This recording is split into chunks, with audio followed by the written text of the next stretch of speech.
Well, welcome everyone. My name is Tuan Dean. I am going to be your facilitator today in today's workshop that is about 5 ways of H5P tools to help to retain your students in the classroom. Right now we have individuals in our lab, or I should say in our space, and we also have you on virtual land out there. So at this time, we're going to be watching a 20-minute video. After our short introduction of everyone who's here, we're watching a 20-minute video and then having an open discussion of how we can utilize these tools in our classrooms, but also how we can utilize these tools to better facilitate not just our classes, but our students as well too. So without further ado, we're going to go around, have everyone introduce themselves very quickly, just their names and their discipline. And if those who are in virtual land, if you would like to participate, please wait and I'll come back and let you have your chance. Again, we just introduced our names and our disciplines that we're in, and we will start right now. Hi, Todd Nickowitz, automotive full-time faculty. Welcome, Todd. Hi, Kathleen Pecci, adjunct part-time in construction and architecture. Welcome, Kathleen. Angela Barrera, full-time nursing faculty. Did I say it right? Libriana? I'm sorry? Did I say it right? Libriana? Egla. Ella? Egla. Epla. Egla. E-G-L-A. Ooh, I got it. All right. Fantastic. Fantastic. And I'm Sarah Brown, and I'm Director of Curriculum and Assessment. All right. What are you doing here? I just like to say what people are doing. Me faculty. I am trying to keep engagement going, and having fun in class is one of the things that I do, because when you have students who feel like they belong in the class, you want them to feel belong. So you want to have a little fun, but not too much. All right. Anyone online? No, just me and the CTE. Who's me? Who me? Oh, me. How do I expand this thing? Sharing. This one. That's. Oh, you're sharing it. You share. Go to. I'm just playing. Yep, it's just playing because it's just us, so they'll see it. Science and chemistry, and I teach those.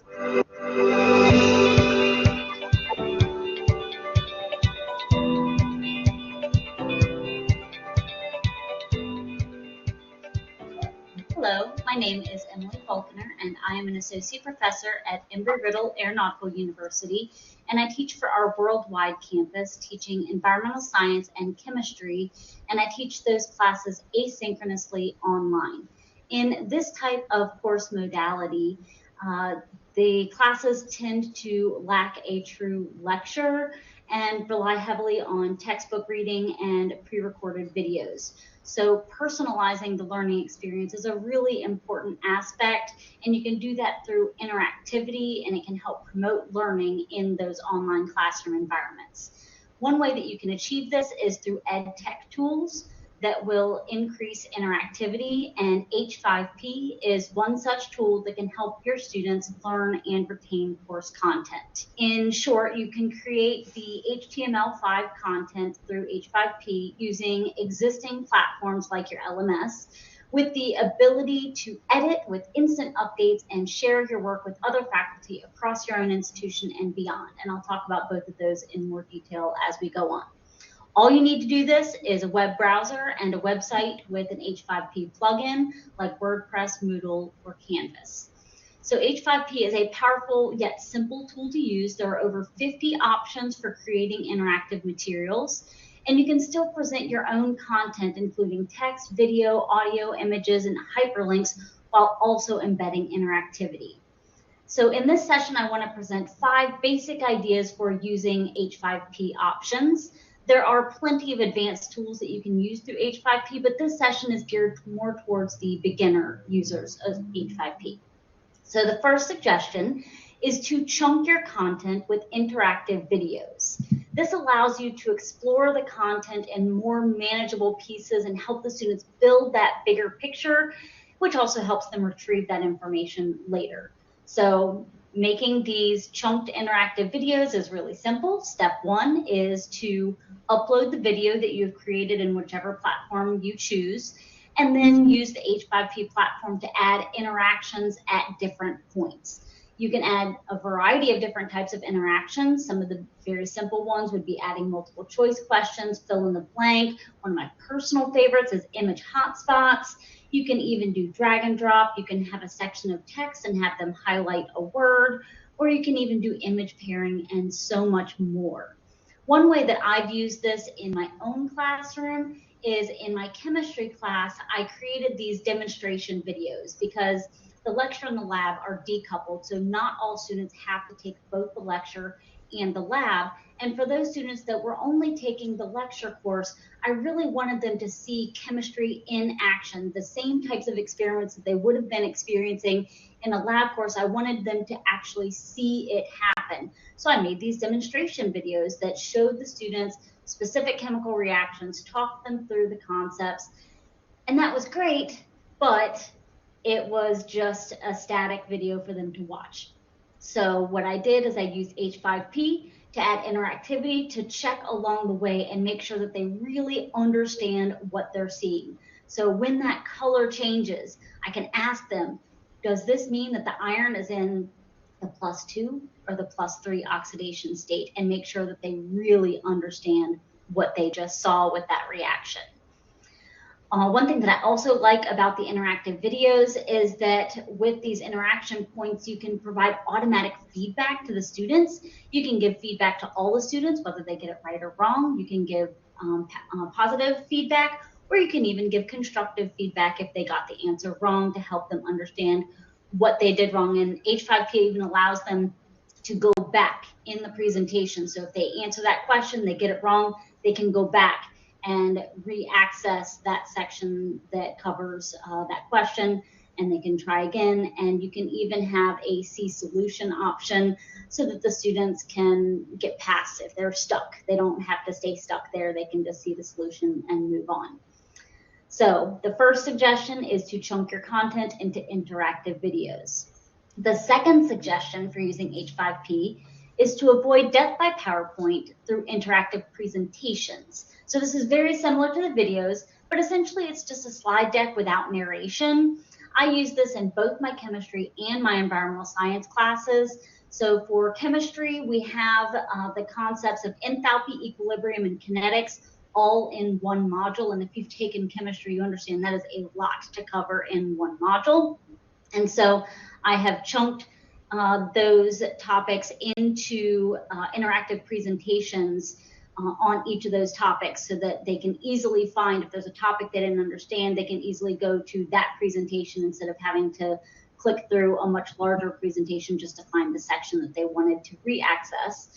And for environmental science, similarly, I have in one of my modules, I have it separated into population ecology, community ecology, and integrated pest management, all within the same module. Now, the way that I make these interactive presentations, I use a modified version of something called the assertion evidence style. And once I found this type of presentation style, it changed everything for me. So essentially, you start the title of each slide with an assertion. It's a complete sentence that is the main idea that you want the students to take away from that slide. And then you use something that's highly visual, an image, a graphic, to help reinforce that assertion, and you provide as little text as possible to help support it. So sometimes you might need some supporting text, and that's why I call it a modified assertion evidence style. Since there's no narration, it's not a presentation, there's a little bit more text in the more authentic assertion evidence style. But I do try to minimize the wordiness because in online classes, the students have so much reading to do. So I try to minimize that wordiness so that they can just focus on the key ideas. One thing that I really like about these interactive presentations is that you can even embed audio and video into the slides. You can kind of make a hybrid of an interactive video with an interactive presentation. And those same types of interactive points that I discussed with the videos, you can add those in your presentations as well. So usually what I do in my presentations is after I've presented a key idea, I'll have some sort of question to make sure that they got it. And then at the very end of the presentation, I have 4, maybe 5 questions that just make sure that they got the really big picture points from that particular topic that they were covering. So we've covered interactive videos, we've covered interactive presentations. The next idea for working with H5P is to help your students practice the vocabulary using different tools. So the 2 tools that I prefer to use through H5P for practicing vocabulary is crossword puzzles and flashcards. And both of these are incredibly easy to make. These are hands down the fastest and easiest H5P assets to create. What I really love about both of them is that they're so customizable. So for example, the crossword puzzle, you type in the clues and you type in what word is supposed to be there, it auto generates the puzzle, but you can change things, like you can add a background image that kind of correlates to the topic. You can even change the cell color and other aspects of the crossword puzzle. You can even set it so that they can try the puzzle multiple times and it will generate a new puzzle each time, so you can give kind of more clues than you want in the original one, so that way it'll kind of scramble it and give them a new puzzle so they can practice over and over again, because we all know these vocab terms, they've got to be exposed to these concepts multiple times before it's committed to that long-term memory. And the same thing goes with flashcards. They're very customizable. One thing I really like about the flashcards is that you can add an image to that flashcard as well, so you can have both text and images for those flashcards. So those are some ideas for using H5P to help your students with their vocab practice. And these types of things, I use them as just an ungraded activity in my class, but the same thing with the interactive presentations and videos, you can actually connect those to your LMS gradebook and have them graded as a completion task, so whether or not they did it in your gradebook. And that can help promote accountability for using these types of course resources. So the next idea for using H5P is to create some engaging instructions for activities that also check for understanding.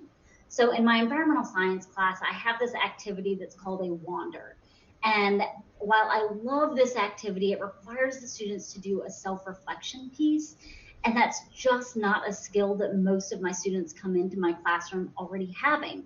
And so I learned that the hard way. And so I started working on my instructions, and each class, each semester, I would revisit my instructions and try to make them more clear and more supportive to try to promote stronger self-reflection from my students. And so then I came up with the idea of creating instructions that checked for understanding, to kind of walk the students through what self-reflection looks and feels like, so that they can do self-reflection the right way the first time. Now, this wander activity is a repeating activity. They do it at the end of the week, each week.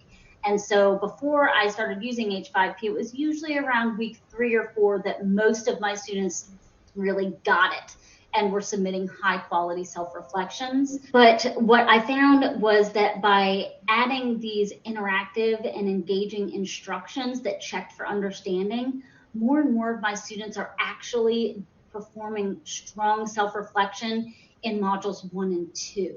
So they're getting better grades on this activity earlier in the class. And I think that has a lot to do with just making sure that they understand it. So the way I do the engaging instructions is I set it up very similar to assertion evidence style slides that I discussed with the interactive presentations. But I present, first of all, I give the big picture of the activity, what they're supposed to be doing, why they're doing it, and then I break it down task by task. So I'll have task 1 on one slide, move on to the next task and the next task. And then I have several multiple choice questions within to make sure that they understand. And then I have a couple of true false questions at the end. I'm not trying to give them something hard at the end. I'm just trying to make sure, do they understand the instructions as they've been presented? And I do that with just a couple of true false questions at the end to make sure.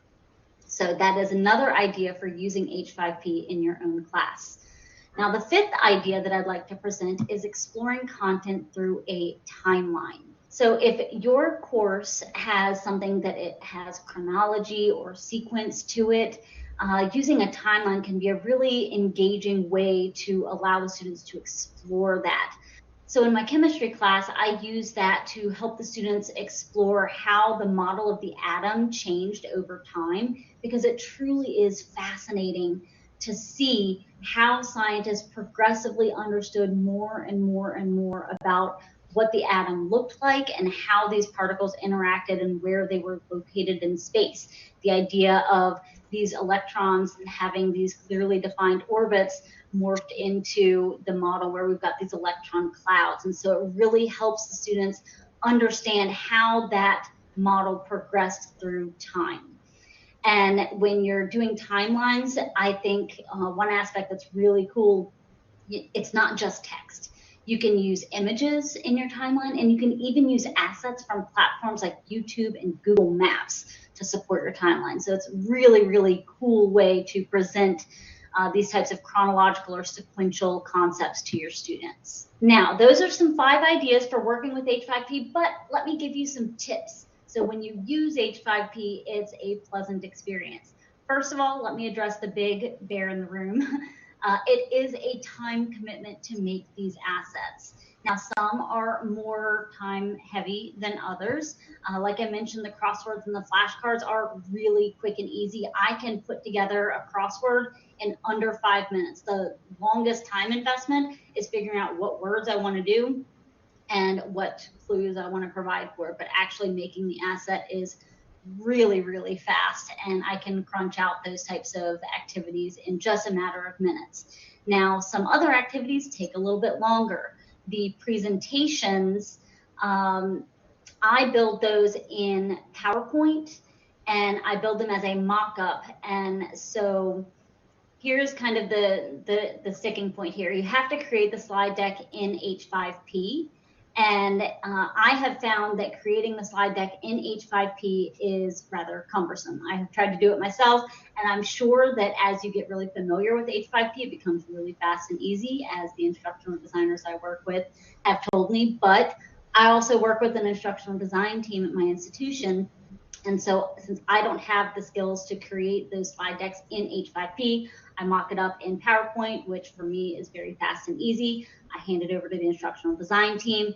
They put it into H5P and create that asset for me. So if you're working on this on your own without the help of an instructional design team, just understand that you will have to create that slide deck in H5P. There is a workaround, though, that can be pretty easy to implement. And that is to create it in PowerPoint, take a picture, and then upload each picture of each slide into H5P.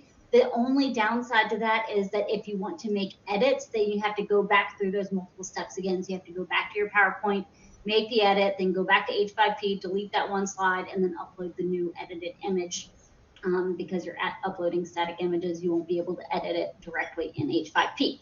So that is one of the workarounds for having to create your slide deck in H5P. It is not a huge deal to have to do it that way. I have done it myself because, like I said, trying to create the slide deck in H5P myself, I haven't really enjoyed that experience. So I either upload the slides or hand it off to the instructional design team for them to do their thing. So the next tip that I want to address for working with H5P is also relevant when you're working with or without an instructional design team, and that is a feature called the confusion indicator. Now, the confusion indicator, I think, is a really wonderful thing for H5P to offer the students that are using these assets. That allows the student to pinpoint a specific place in the asset that they got lost. And they can flag it and say, I got lost right here, and they can open text, write an explanation about why they're lost, what confused them. They might even do things like tell you got a typo or something. They can use that to kind of communicate some feedback on your presentation. And so I think that's a really powerful tool for both the instructors and the students. Downside is that if you are working with an instructional design team, then they're working through their access to H5P, and so it's going to email them, and there's probably not a clear or consistent communication chain between your instructional design and the instructors. to communicate those confusion indicator responses. It's outside of the scope of the instructional design team to address that. So if you're working with an instructional design team, I don't suggest using the confusion indicator. I don't know a workaround for that right now. Hopefully I can figure one out, or H5P can come up with one. But if you're using H5P completely on your own, you're just making all your own assets, have at it. The confusion indicator is an amazing option, and the feedback will come directly to you because you are the asset generator. Now, one of the big benefits for working with H5P is those embed codes. So I mentioned that very, very early on, that these are shareable. And so once you've made your asset, you have this embed code and you just embed it in whatever platform. I use Canvas. Very, very simple to embed these H5Ps into the Canvas platform, but there's plenty of other platforms that H5P works with. And that embed code is shareable. So if I am teaching a class and I want to share it with somebody else that's also teaching the same class or the same concept in a different class, I can give them that embed code and they can use it. Only downside is they can't edit it because they're not the content generator. So that is a really great way of creating these open educational resources that can really be shareable across your department, across your college, and even across institutions. So I have been really, really curious about building branching scenarios in H5P, but I haven't yet tackled that one. In my environmental science course, we learn a lot about risk assessment, and I think the branching scenario asset would be a really perfect fit for engaging my students. So like I mentioned, H5P has a lot of options for you to play with, and I have only begun exploring it, so maybe you'll hear from me with a second video on some more advanced options for using H5P to add interactivity and engagement in your class. I have actually even adjusted my research agenda to explore a few specific questions about H5P. I have started collecting data on self-regulated learning behaviors when the students are using H5P resources and how well these behaviors predict performance on summative assessments. As of right now, I don't have any data to report on that because I'm still collecting the data, but anecdotal evidence on student perspectives on the helpfulness of these H5P assets is overwhelmingly strong. So I ask my students, I give them a quick poll in the class, and I just ask them of all the resources that are available in this class on a scale of not helpful at all to mission critical, how helpful were each of these resources in the class. And semester to semester, overwhelmingly in both of my classes that I teach regularly, the only asset that gets a 5 out of 5 mission critical every single time is H5P. So that says a lot about how students view these assets. So with that, I would like to ask you, what are some ways that you could use H5P in your own classes? Thank you so much.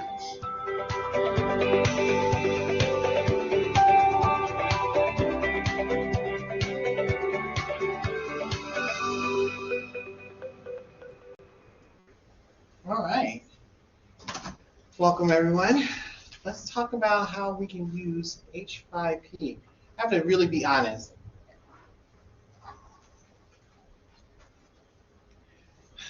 Gotta be in that camera. I have to be really honest. I had to look up H5P because I had no idea what it was talking about. I know that we don't have it within Blackboard, so that's not a component within Blackboard. But there are things that we could use, in this case, that she did talk about.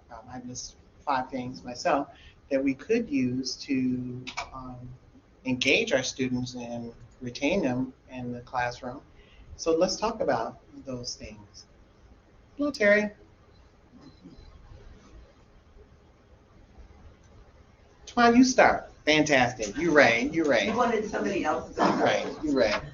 Well, I love the fact that when she was talking about creating these videos, I do for my online students, and then I do have their interactive videos as well too, in the sense that I will have a presentation about, because they're online, about how to do some mathematical problem and the concept of behind it, but then at the end I'll put in like 3 questions they understood it. And What to do? Okay. Within the three questions, they have to email me. I know it's not a best way of doing it, but it's my way to engage them, but also to make sure they watch the video because the video is part of that exercise that they're doing. And because they're online, I'm not really sure if they will understand it. And since I'm the only math person, let me give an example that a typically math person would do. For one of the classes I facilitate online is math for educators. And in that class, we're talking about how students can utilize the tools of the basic mathematical operations, adding, subtracting, multiplication, division.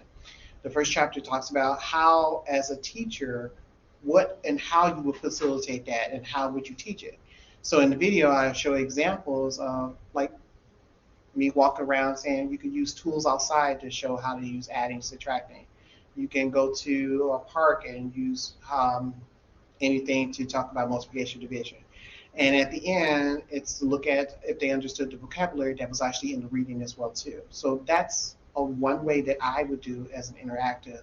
I know it defeats the title of interactive because it's really watching and responding to me, but it's the only way I know that they're going to be watching it. And she's right.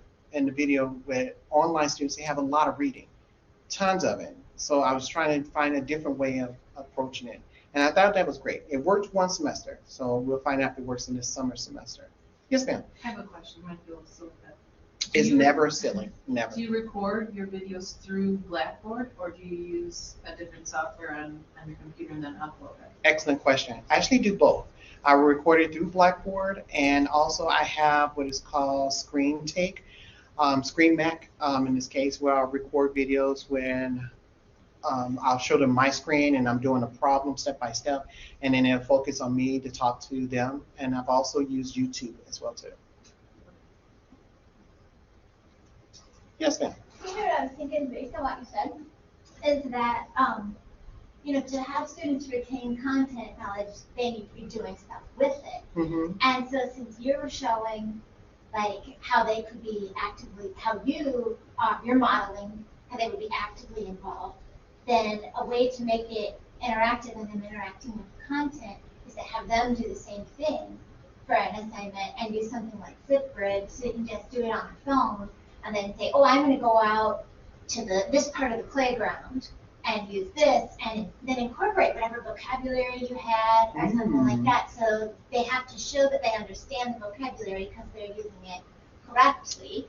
But then it isn't just like, do a crossword puzzle or something like that, which you just look up. It's got to be that application, and then they're going to practice that. It's funny you say that because they actually do. Within the video, it's me demonstrating what I want them to do. The three questions that they have to answer, one of them is an interactive question where they have to send a video back to me. So yeah, I just didn't We're on the same wavelength there. Yeah, I just didn't get the questions. But yeah, one of them, one of the chapters that we were looking at for all of you, which is dealing with algebra. I know it's a big topic, but algebra in this case, when we're talking about for educators who are going to be maybe teaching, and this is for elementary education. So they're teaching from grades pre-K through 8th grade. So one of the things I have them to do, the questions they have to answer, and show a video of how they would interact or how they would use an algebra skill, because we talked about all this algebra, how they would use an algebra skill within their class. And again, they're not teachers yet, but they do have an idea if they want to teach 2nd grade or 3rd or et cetera. So they have to present that in this case. And so yeah, they do that. Because I got that from one of the books that in my class, they're required to read a textbook. I should say textbook, but they're required to read a book outside the classroom. And in this book, it's called, the title is called Algebra, Me, and Life. And in the book, the little girl, the main character, she solves the mystery of her best friend dying, but she uses math to do it. So each chapter is a math topic. So there's a topic on trig, algebra, geometry, basic mathematics. There's a topic that she relates to it. So that's where I got the idea of doing that, where they will send a video back to me because I don't know what they're doing, and that interactive what I can see. So the different avenues that I'll use, yeah, YouTube, they can use YouTube. I've had students record it on their phone and send it to me. It's as long as I can see what you're doing, and then they're answering the questions, because then when they send me the video, I also send back questions about what they learned from the chapter, how they're integrated, what in this case could they create an additional problems or so. And again, because I'm a math instructor, they usually have to create maybe 5 problems that were not in the homework assignment. They have to create them on their own, just like if they were teaching themselves as a teacher in this case. All right, let me get off the platform. What things can you do to retain your students, or what other ideas that you got from this H5P? And I have to say again, Blackboard does not have a check with Roberto, but there's things that we can do to put within Blackboard that will do the same thing. YouTube videos is great too. I think any kind of polling or gaming platform would be an interactive tool. I don't know that that works so well with online classes, but certainly in face-to-face classes, when those tools are right there in your Blackboard shell, and you can just pull them up and use them. You're right. Well, online classes, for all of you, if you haven't taught one before, they're a little bit challenging. Try to do something that's interactive. So again, like I said, that's why I used the video to do that, and they would send me something back. I took a class at American College of Education, and in the class we were talking about same thing we were talking about now, but within the class the professor had us to do the same thing. We had to do a blog, and in that blog she told us that it was all interactive. She would reply, we reply, we reply, we reply. She said, I know it's an online class, but it's not the time that you're replying. It's replying to the question or the comment or picture. So one of the exercises was a picture, and I know Sarah loved this one. It was a picture that we had to apply to, and it was like, oh my God, in a postgraduate class, when we used a picture. I had tons of things to say about the picture, because pictures say 1,000 words. But her comment was that she wanted to see what was our reaction to it. And we had to reply to others in the class as well too. So what did they have to do with the interactive engagement? Well, for me, it was engaging because the fact that what I was thinking of, someone else was thinking of, and then we started this conversation with each other in regards to the same thing that we were talking about. And if, for example, if I see like in the back a table full of water, I'm like, okay, is the bottle empty, or is the bottle just looks like it? Is it a glare? Or, it just started this conversation with everyone else thinking, oh my God, I was thinking the same thing. And they may be located in Florida, or the other person may be located in England saying, no, it is full. It's just tilted differently to make it look like it's empty. Something that you were like, I never thought of that. Yes, Miss Terry. Oh, I'm sorry. Will you introduce yourself, because I know you. I'm sorry? You may introduce yourself. Myself. Oh, I'm TJ. I teach surgical tech and sterile processing. I think we get fooled sometimes where we think that an interaction has to be live, but like you're saying, in the online classes, that is interaction. Mm-hmm. The blog or the questions that you ask that require a response. So even though it's not real time or face to face, it's still interaction, and anytime the student is engaging, then they're doing something right. You're absolutely correct. You're absolutely correct. And I know this is a plug for my next book that's coming up, How to Motivate the Unmotivated. Yeah, that's exactly what I talk about. There's things that you can do, even if it is just using conversation. It's still interacting. And like I say, I use that example from my postgraduate course that I was taking to get my doctorate, that the instructor, all she did was put a picture. And she said she just wanted to see how it was going to go off. And we just started talking among ourselves about the different things that we saw. And basically what it was how to introduce a blog.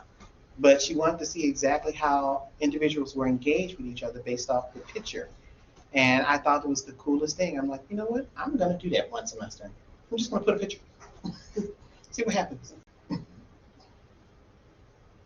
I hate quiet, so I'll keep talking. That's why my students like, Professor, you talk too much. Nah, I just don't want anybody to be quiet. Do you think we'll ever be able to incorporate the H5P in Blackboard? That is an excellent question. I will follow up with Humberto to find out if we can do that. One of our colleagues, in this case, Renee, asked me the same thing. And I said, and let me check with Humberto. He's the only one because he deals with the Blackboard Collaborate. But to me, I wouldn't want to just rely on that. There's, like she said, she gave examples of what you could do as well too. And there's tons of things that you could use to, especially for online, that you could put in your classroom for students to be engaged and also have them retain the information as well too. Well, if we're talking about classroom, yeah.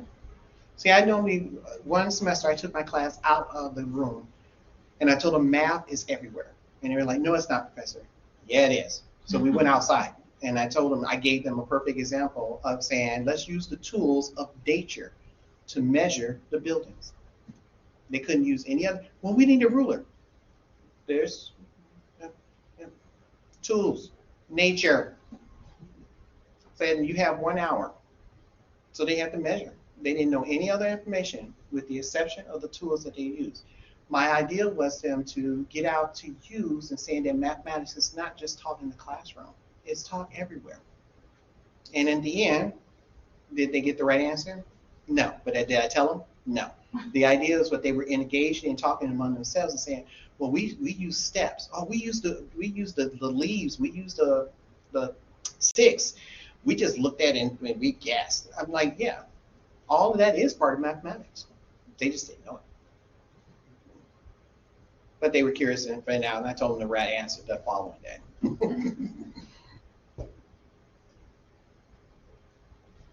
Yes, ma'am. One of the things that they mentioned that I really connected with was the idea of the interactive timeline.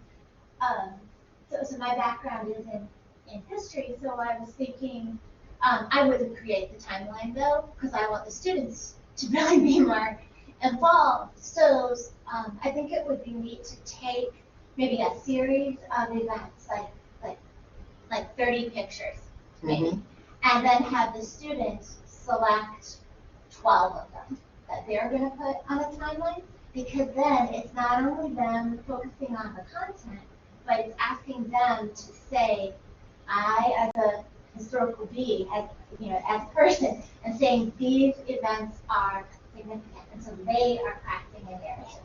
So they see then the construction of history in the way that narratives are formed. So then I was thinking, like, maybe that could be used, though, because sometimes when we say timeline, we think, oh, it's got to be history or something like that. But maybe, like, you're in automotive, Yes. right? So maybe, like, and I have no idea what the right words are, but maybe, like, for you, it would be a list of, like, 30 different things that you have to know how to do, and they would choose for a specific topic what are the most significant. Not that you're going to not include something, because then, it will explode or fall apart, presumably. But, I mean, you would know how to design it. But asking them to make those decisions and prioritize and choose might be an interesting way to get them involved with that. Out of my depth, they're making it up totally. But I was just, to like apply that idea to the content here.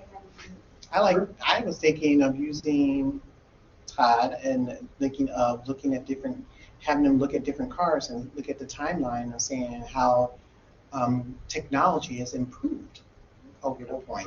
Because the engine changed from where Ford started to what we do now, especially we have electronic and hybrid as well too. When you said that, I was thinking, oh my God, I was thinking of that too. For mathematics, I was thinking, yeah, I kind of did that one semester. But instead of I used people, and I wanted them to research different individuals of how, go back to it, how the quadratic equation was used in different scenarios.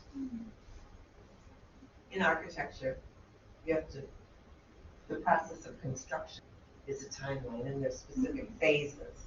So that's one of the things we actually talk about in the introduction to architecture that I teach, are the phases and when they happen in the sequencing. Mhm. And so I could see how having them actually, instead of me asking them to put down what the phasing is, I could actually do more of a timeline that's more interactive, that they could do something Yeah. similar to that. It's It true. could be pretty interesting. Yes, CJ. Like the pictures. Even in healthcare, I think everything that we do that's a procedure, you have to do this first, this. You could use a timeline idea for that, like a drag and drop, put these things in order kind of thing, to get them thinking about sequencing. You're right. And also make sure if you haven't, if your textbook is not infused into Blackboard, which it could be, especially with the companies that we're using, Pearson or McGraw, they do have activities like those. They're already in the textbooks, or part of the textbook software that is in Blackboard already, because we're subscribed to them. And I say that because for when you said a drag and drop, we have one of those exercises in math.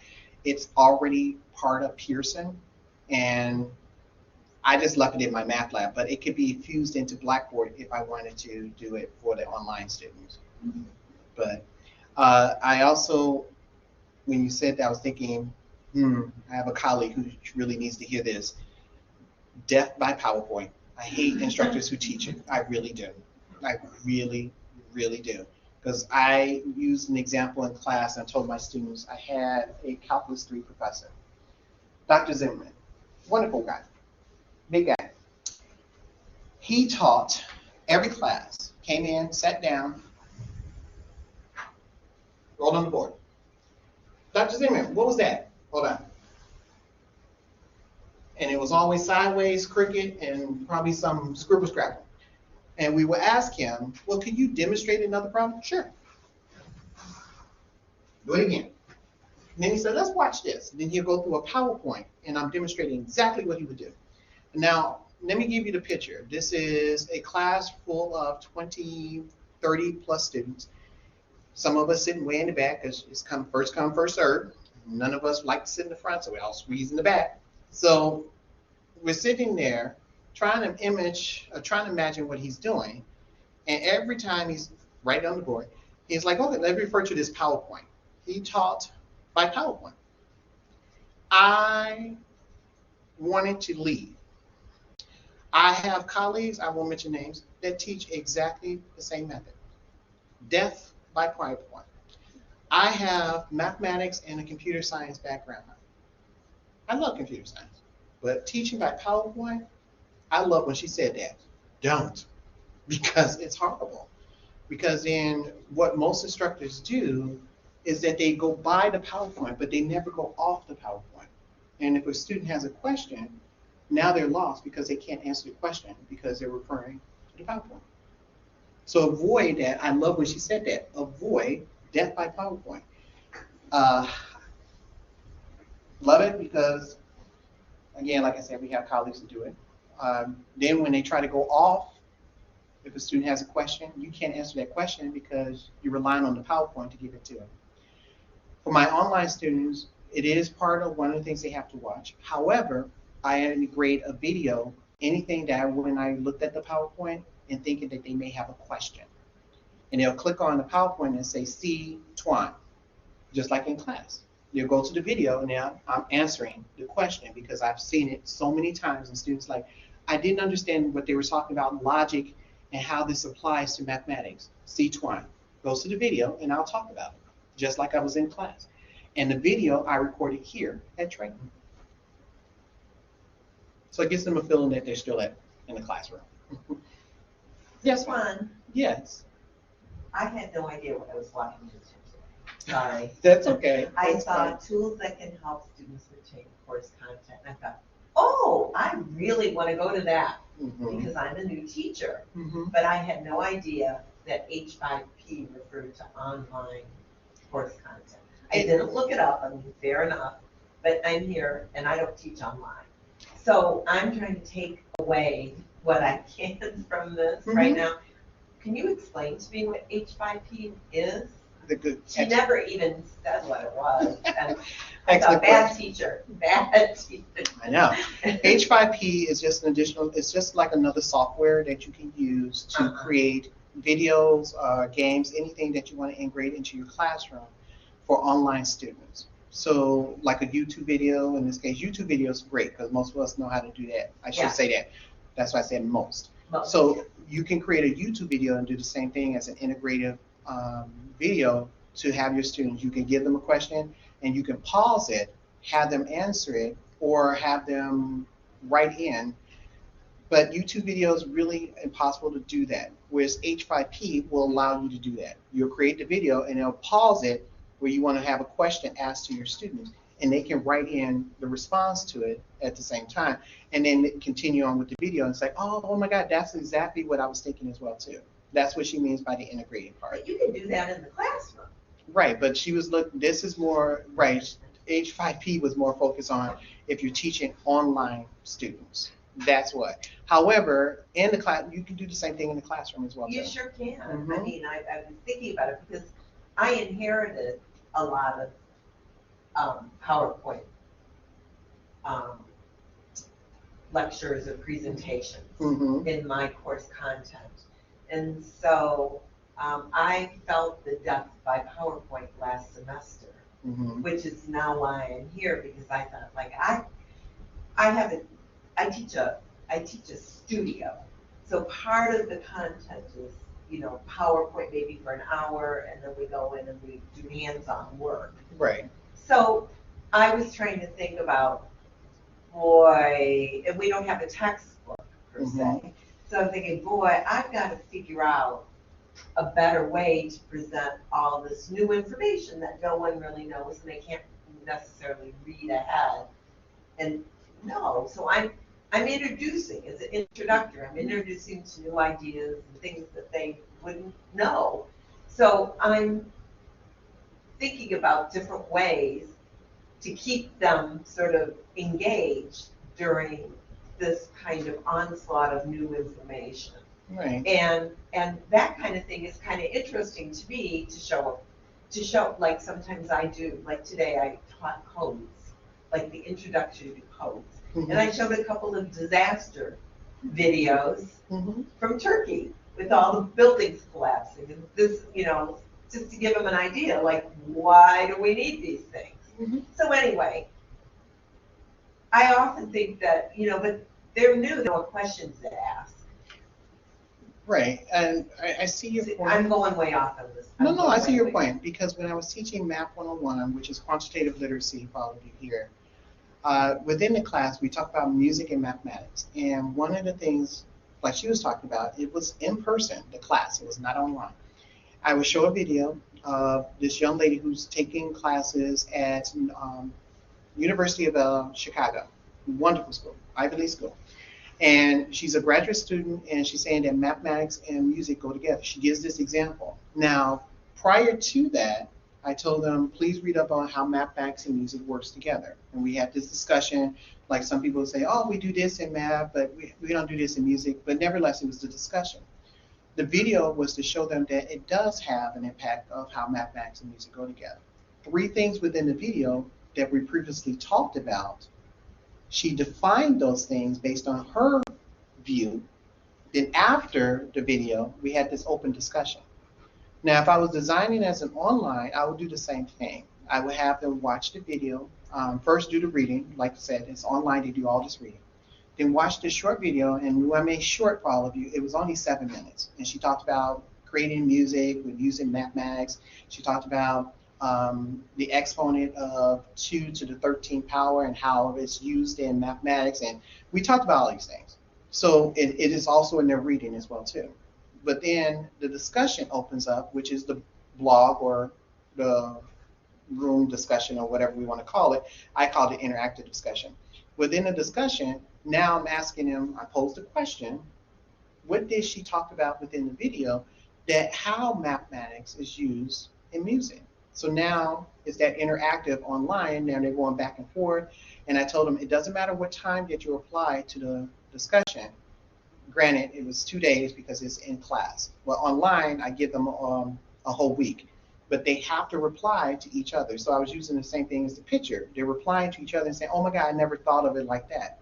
Right. So something comparable to that, you can in the classroom. Like I said, you can have the discussion of what they've read, maybe show a video, short, or maybe two, and then have that still continuous discussion of what they've learned from the video and how it applies to what they've read as well too. Right. Now again, I did that for mathematics, and she did it for. We also had a segment on the bad mathematics. That's exactly what I called it. It's called bad mathematics. And in this, it was a TED Talk video that talked about how mathematics, if it is written perfectly, will make the nicest music and most beautiful sounds ever. But if you don't, it'll make it horrible. And in that, the TED Talk presenter talks about, yeah, how mathematics and music goes together as well too. And then he says, let's go over to the piano. He has a pianist there, and he's playing the music, and he's showing on the screen how it was written with the mathematics. Then he has the pianist play another piece, and we're like, oh, it looks nice, but it sounded horrible. Right. And he said, let's look at the mathematics. He said, this is what you're showing your students, how mathematics and music go together.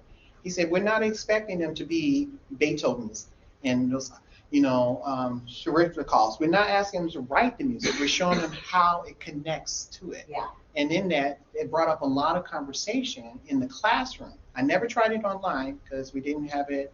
We stopped offering the class. But with the class, in the classroom, it was a 45-minute conversation of, oh my God, Tuan, how bad that music was. And they focused on the bad more than the good.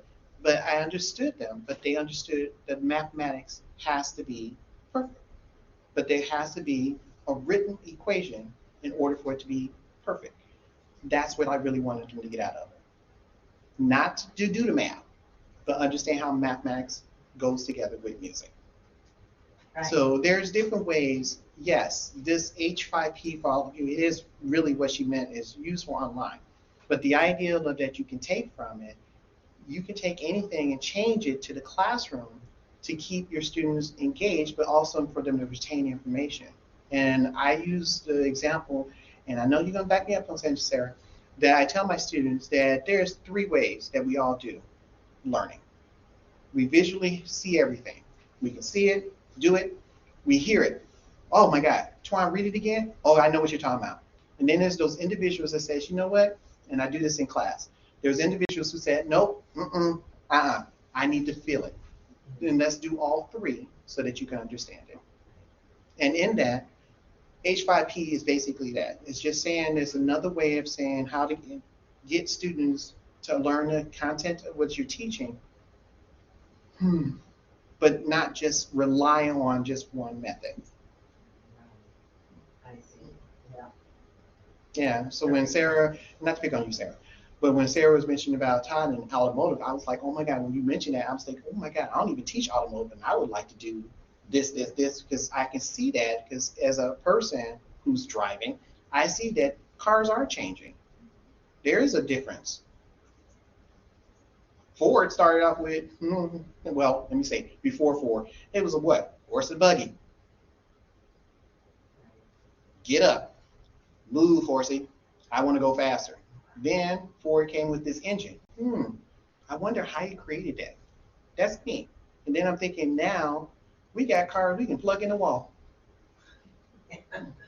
How's it moving compared to before you had to put gas in it? Or before that, you had to feed it. They actually had electric cars in 1890s. Yeah, they did. Yeah. Yep. But most people don't know that. No. And that's where the timeline actually should show them that it has evolved over time. So there is different ways for all of you. Like I said, I had to look it up as well too, because I'm like, I've heard of it, but not really heard about it. And really teaching, if you teach online, yeah, I would like to say the following, that she did point out 2 things. One, I know it's important for our students to know vocabulary, but different ways of showing them how to retain the vocabulary, pictures, timelines, something that's more interactive for them because again, like I said, and I do this in my class, we have people who hear it, can see it, and feel it. And sometimes they all three. And you just have to find a method to not be in the middle, but to share for all of them. And sometimes that is that. Because for me, I show them the vocabulary, I'll say quadratic equation, but then I'll talk about something that's related to it, and like, oh my God, that's what it was? Yeah, that's what a quadratic equation does. And now they show that connection because of what they were told previously. Another example, I love when students come in and say, well, we were told to plug it in. No, you don't. What do you mean? You don't plug in numbers. Numbers are not meant to be plugged in. What do you mean, Professor? Have you ever plugged in 2? Have you seen 2 plugged in? I said, I'm going to the wall right now. I don't see 2. I don't see 7. Hell, I don't need 35. Where you plugged it in? Well, that's what we were taught. That's why. Because it was taught for you to use it as a simple vocabulary word. But what you learned as plug-in is called substitution. And then I show them the connection with them. Why did the teachers tell us that? Because they were using vocabulary to make it easier for you to understand. It's not till you get to the college level and you have colleagues, like I won't mention names, who get very stick on vocabulary. So it's my job to show you that connection. Questions, comments? Come on, Todd, we know we want to hear from you. Like I said, what I actually, most of my, all my classes are taught in the classroom, but I started using the flashcards in the Pearson book. I feel like they retain, before I give them the quiz, we'll go over the flashcards, and I feel like since I've done that their quiz scores actually went up. And I don't know, I struggle in the classroom with them to actually read the book, and that sounds like it's everywhere. So if we do the quick review before the quiz, I feel like they get a little bit out of the flashcards. You're absolutely correct. Yes, ma'am. The thing about flashcards is that you can use them for every kind of learner. So the tactile learner can spread them out and group them and use them. The visual learner can read them. The auditory learner can have someone read it to them, or they can read it out loud. So it's really reinforcing all 3 of those learning types, and that's, I think, why flashcards are so successful. Yeah, that connection. Color coding, there's so many things that you can do to suit the individual style. Just simple flashcards. So in that, I know we're out of time, so I would like to say the following and wrap it up with just a summary from you. She mentioned step number 4, creating an engaging activity for understanding. Very quickly, using less than 10 words, can you think of an activity that maybe she talked about, or maybe we talked about, that you would like to use in your class as an engaging technique? Yes, ma'am. My students in nursing there's a clinical component to my theory course. So when she was talking about self-reflection, I thought about perhaps doing like a weekly self-reflection of how their clinical visit was and what are some things that they saw or how do they feel in the facility.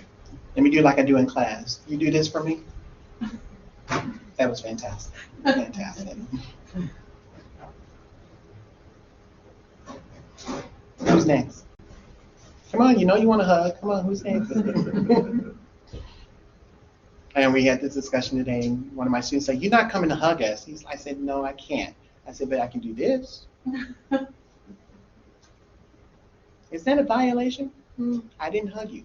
You hugged you. But I'm praising you because you did a great job. So I don't really know yet. I've been struggling with how to make my things more interactive. And that's why I'm here and trying to think about when you're teaching intro, how to ask certain questions about, and I'm thinking about, maybe showing, mine's so image driven because it's that. So in some way of asking them, what's wrong, what's missing. I was thinking of Elmo, you know, I was Yeah. thinking of you know, little kids shows and thinking, wow, what's missing from this picture or something like that. And entertaining, asking them more, you know, to look at something and then let's talk about what could we do. You just got your hug too. Yes. Education, learning, it's about learning who we are and discovering. And sometimes we discover those things that what's not working, we change it. Right. You learn what can work in this case and what cannot work. I had a mentor who told me that we learn all these different methodologies, and there's tons of them out there. You how to facilitate a class. It's not until you get into the classroom and interact with your students to realize the methodology that you're using comes from you. You just have to learn how to use it. And whatever you try, if it didn't work, you learn from it. Tweak it or get rid of it. And I have to admit, I don't know about you, I've done a lot.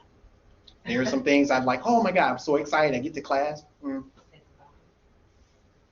No one says anything. I'm like, and I get this depressed look. I'm like, what's wrong, Professor? Because I thought that this was going to be engaging, but I learned from it, and I'm not going to do this again. I would have to say I've had a big improvement from last semester to this semester, just in the way that I'm presenting things and talking to them. And so I'm just trying to get a little bit better at how to keep them sort of engaged All right. and not picking up that phone. Fantastic. Do me a favor, do this. There's your hug too. That's what you're learning. You're learning. We all learn. We all learn. Who's next? I know you want a hug. So, like, you know, we talked about the whole PowerPoint thing during lectures. And, I teach a manufacturer program, so I teach a General Motors program, and I also teach the general program. The manufacturer's program, they're required to work in dealership. While the general program, there's no requirement for any internship or anything of that sort. So, working with the students that work on cars every day, that are around cars every day, you have to teach them different than the ones that are not around cars. Mm-hmm. And some days, like, I'm a rock star, and other days, like, I struggle, you know. And I'm finding that because we'll go from, you know, I'll talk shortly in the classroom about lecture, and I don't go into the lab and actually do the lecture, but we're with the car, or we're with the parts.